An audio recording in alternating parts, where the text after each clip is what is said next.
তোমার যন্ত্রণায় একদিন আমি গলায় দড়ি দিয়ে মরবো, মনে রাখো। মরার আগে অবশ্যই দেখেন শাড়ি কিনে দিয়ে যেও। তোমার আলমারিতে যে পরিমাণে শাড়ি আছে মরার আগ পর্যন্ত পড়তে পারবা। তা পারবো, কিন্তু সাদা শাড়ি তো নয়। তুমি মরলে পারবো কি?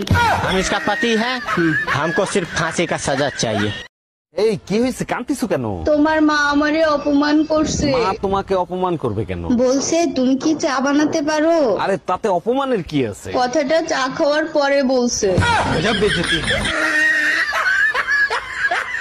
আচ্ছা ভাবি, মাঝ রাতে টিভির সাউন্ড বাড়ায় দিয়ে টিভি দেখা কি খুব জরুরি? ভাইজান, আমি তো টিভির সাউন্ড বাড়াই না, আপনার ভাই বাড়ায় দেয়। আমি কি করব বলেন? আরে ভাবি, আমি জানতে চাচ্ছি কেন সাউন্ড বাড়ানো হয়? অবলার উপর তবলা বাজায়, তাই টিভির সাউন্ড বাড়ায় দেয়।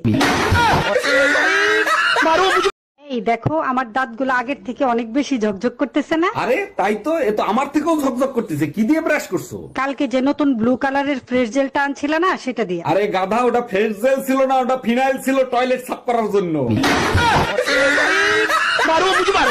জানো, তোমার মুখের হাসিটা না একেবারে গোলাপ ফুলের মতো লাগে। আচ্ছা তাই নাকি? জানো তো গোলাপ ফুলেও কাটা থাকে, তার কথা তো বললো না। হাসি শেষে মুখ থেকে যে বুলিগুলো বের হয় ওগুলো তো সব কাটার মতোই লাগে, শোনা। সেই কাটার আঘাত মরণের আগ পর্যন্ত সহ্য করতে হবে।